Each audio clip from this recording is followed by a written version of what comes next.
Welcome to Beyond Love and Light podcast, where we bypass the fluff, lift the veil, and explore how to navigate the human experience as a spiritual being.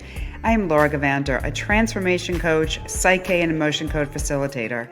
Join me as we delve into topics relating to human consciousness, alternative healing modalities, quantum physics, and the psychology of spirituality.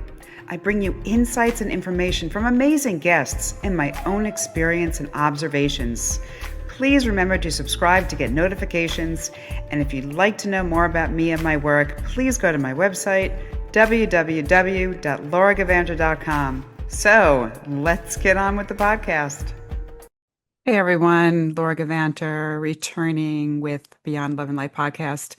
So I wanted to talk about something that I've seen over and over with my clients and also in my own personal experience. And I thought this would be so great to share because sometimes it's little tweaks that we can make when we're trying to manifest, when we're trying to make changes in our lives that make all the difference.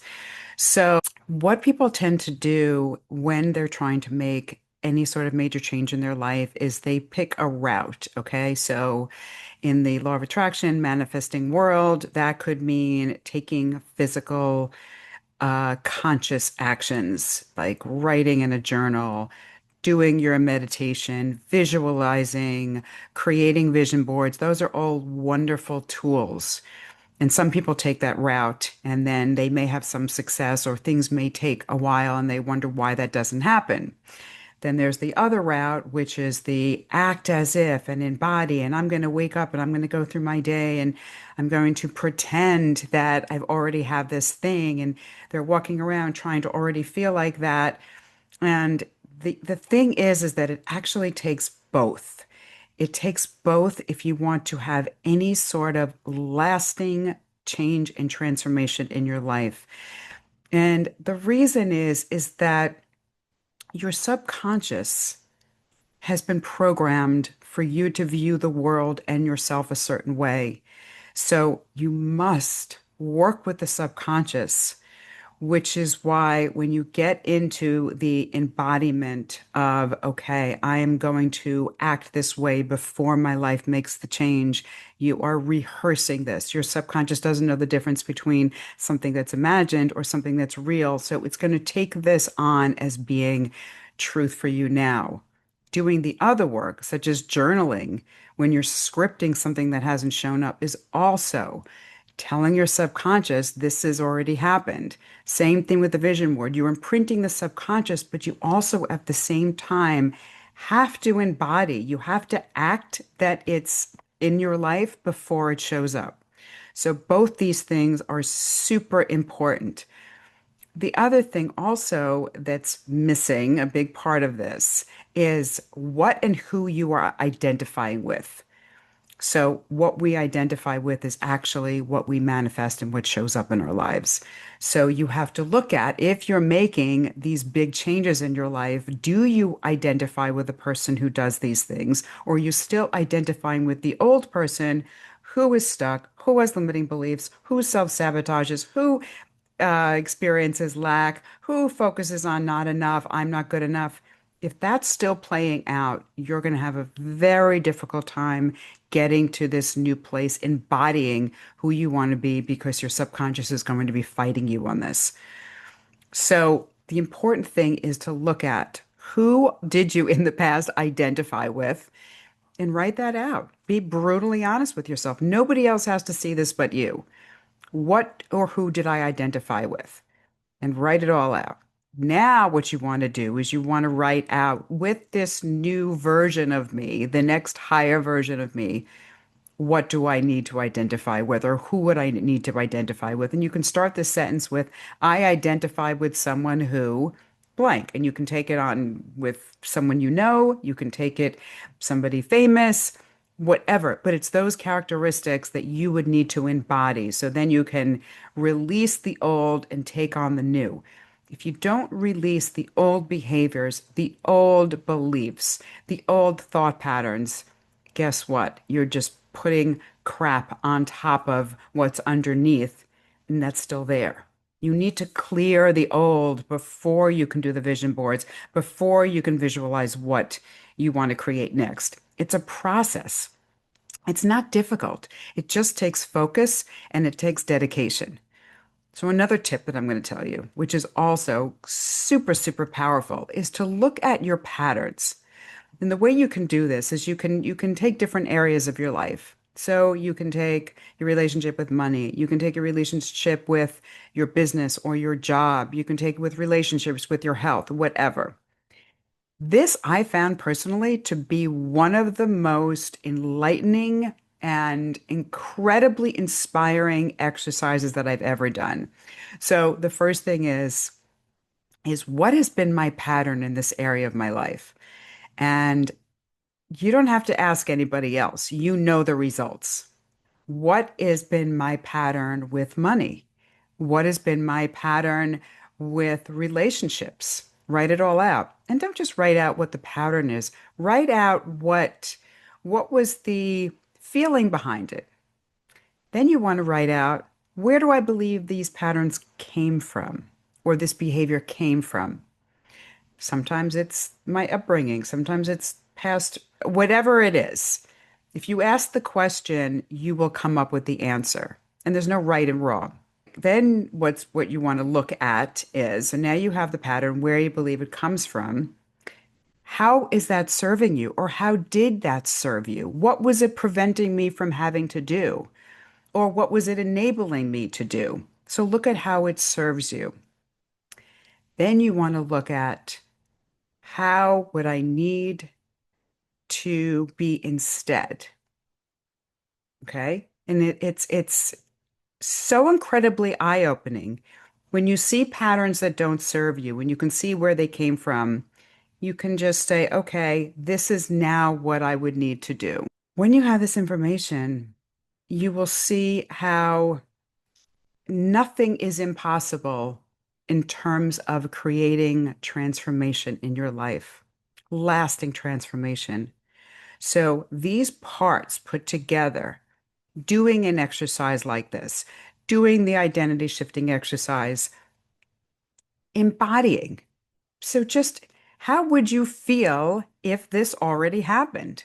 So look to the end result you're looking for. Many times, of course, it's a feeling that we're looking for. It's relief, it's happiness, it's satisfaction. You can actually move through your day as if this thing has already happened. Now, the one last piece of this, which may be a little counterintuitive, and it's not that easy to explain. It's something that when you experience yourself and you've gone through it, there is nothing more powerful. And that is doing all the work that I just told you about. And then you surrender. You turn it over. You turn it over to something greater than what your mind can come up with. When this is really, really powerful, when you've been in a state of striving and trying, and I have to figure this out, and I have to make this work. And many times you can be in a somewhat desperate situation. So you need to come up with a certain amount of money by a certain time. You need to get a job because you lost your job. You need to figure something out. So what happens is you're worrying, you have the stress about this thing. How do I figure this out? How do I figure this out? I'm trying to make this thing happen. That's actually going to keep it from you. And you also are relying on the limited capacity of your brain, which is really your past experiences and your knowledge, and not the infinite ways that a situation can be resolved or solved. Now, many times it takes being in this desperate situation when you're basically about to give up.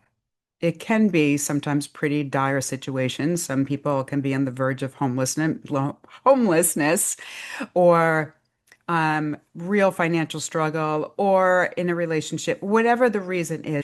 And what you'll find is that when you keep trying to make this happen, you can reach a point of exhaustion where you actually don't care anymore. And what I mean by is what happens right before you get to that point is you stop resisting where you are and what's going on, and you just accept it. This is my situation. Now, you can go to the worst case scenario. This is the worst case scenario if this doesn't get resolved now. And you can just say, okay, well, what's the likelihood of that happening? And also, is that really so terrible? Usually it's not. So what happens is that you come to a place of, okay, this is my current situation. I'm not going to resist it. I may not like it. I don't want to create more of it, but I'm accepting where I am. When you accept where you are, whatever's going on in your life, and you are releasing a wave of resistance, because all this striving was keeping this around. Now you release and you actually feel relief before the situation actually resolves itself just by accepting the situation. And then what starts to play out is that you start to have this knowing, I know it's going to work out. So much of it is this ongoing, our minds have to figure it out, and we play all the fear and the worry, and all this stuff keeps happening. We get stuck in this loop. But deep down inside, if you quiet down, you know the situation will be resolved. When you can get to that place, it's going to work out and you can surrender. And it's such a subtle energetic shift. It's so subtle, but I'm telling you, it's one of the most powerful things you will ever experience. If you want to create the change and you want in your life that's going to be lasting, it's not going to be a short-term fix and then you're going to fall right back. Couple of things to do. You can do the conscious efforts, the scripting, the journaling, the visualization, the vision boards, the meditation, all that stuff. That's great. Find the ones that you enjoy doing.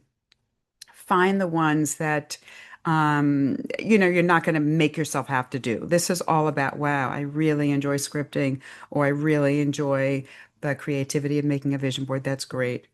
The next thing you want to do is you want to go to the end result. If this was already resolved, if I already was this person, how would I move through my day? And then, as much as you can, just move through your day as if you're already there. Now, what helps to do before that is to do the identity shifting exercise. What have I identified with in the past? How have I defined myself in certain areas of my life? And now, who do I want to identify with? Then it makes it much more easy to slide into the embodying this new identity. Then you want to look at your patterns. What patterns have I had that I can identify in certain areas of my life? And you don't have to dig deep.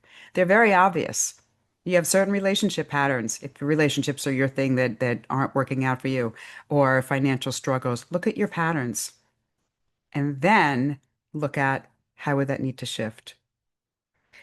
Then the last thing you want to do is you want to accept whatever your situation is, wherever you are right now. Just be okay with it. It's a temporary situation. And then the sooner you can accept it and kind of surrender to divine timing and the way things show up, you're going to feel a tremendous amount of relief as this resistance leaves. And then you're going to see things will start to shift. Situations and opportunities that you couldn't have imagined show up.